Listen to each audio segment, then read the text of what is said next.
Hi hello welcome to BRK podcast. నేను మమత. So ఈరోజు మనతో పాటు అనలిస్ట్ శివరాం ప్రసాద్ గారు మనతో పాటు ఉన్నారు. వారితో మాట్లాడదాం. సార్ నమస్తే. సార్ ముందుగా మనకి చెప్పండి, ఏపీలో మహిళల మిస్సింగ్ కేసుకి సంబంధించి ఏ విధంగా చూస్తారు, ఎవరు కారణము అని చెప్తారు మీరు?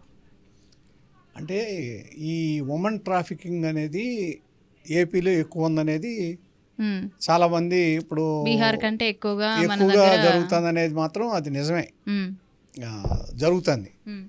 ఎందుకంటే అనేక దాంట్లో బాంబేలో కానీ అక్కడ కానీ పట్టుబడిన వాటిలో ఎక్కువ మంది ఆంధ్రప్రదేశ్కి సంబంధించిన మహిళలు ఉండటం జరిగింది.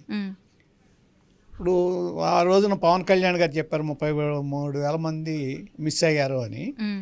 అయితే కొంతమంది తిరిగి వచ్చిన వాళ్ళు పోతే ఇవాళ నికరంగా 16,000 మంది మిస్సింగ్ కేసుల కింద వచ్చారని చెప్పి ఎవరు హోమ్ మినిస్టర్ గారు ప్రకటించారు. అయితే ఇక్కడ ఎందుకు జరుగుతుంది అనేది ముఖ్యం. ఈ విధమైన హ్యూమన్ మహిళల ఇది ఎందుకు జరుగుతుంది అంటే వాళ్ళకి ఇంకా సాధికారిత కల్పించాలి, ఆర్థిక స్వేచ్ఛ రావాలి. ఇవన్నీ జరిగితే కానీ ఇటువంటి పనులు ఆగవు.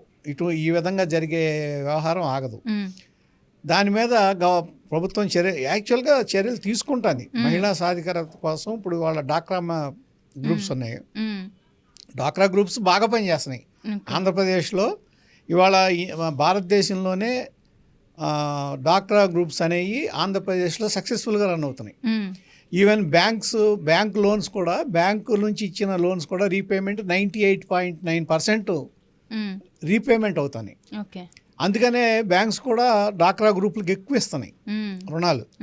కాబట్టి వాళ్ళకి ఇంకా మహిళా పారిశ్రామికవేత్తలను ప్రోత్సహించడం కానీ, లేకపోతే చిన్న వ్యాపార వర్గాలను ఇవన్నీ చేస్తే ఇంకా వాళ్ళకి మంచి ఇది వచ్చే అవకాశం ఉంది. కాబట్టి ఆ విధంగా ప్రభుత్వాలు ఇంకా వాళ్ళని బలోపేతం చేయడానికి ట్రై చేస్తే ఇటువంటి మహిళల మీద సరే ఈ ట్రాఫికింగ్, ఉమెన్ ట్రాఫికింగ్ అవుతుంది. అయితే ఇక అరాచకాలు అంటారా, అది ఏ విధంగా చేయాలనేది ప్రభుత్వం ఎంత ఇచ్చినా కానీ వాళ్ళ జాగ్రత్తలో వాళ్ళు ఉండాలి. రెండోది ఏంటంటే వాళ్ళకు కూడా సెల్ఫ్ ప్రొటెక్షన్, సెల్ఫ్ డిఫెన్స్ కోసం వాళ్ళు తగిన విధానాలు అది కూడా ప్రభుత్వం నేర్పాలి.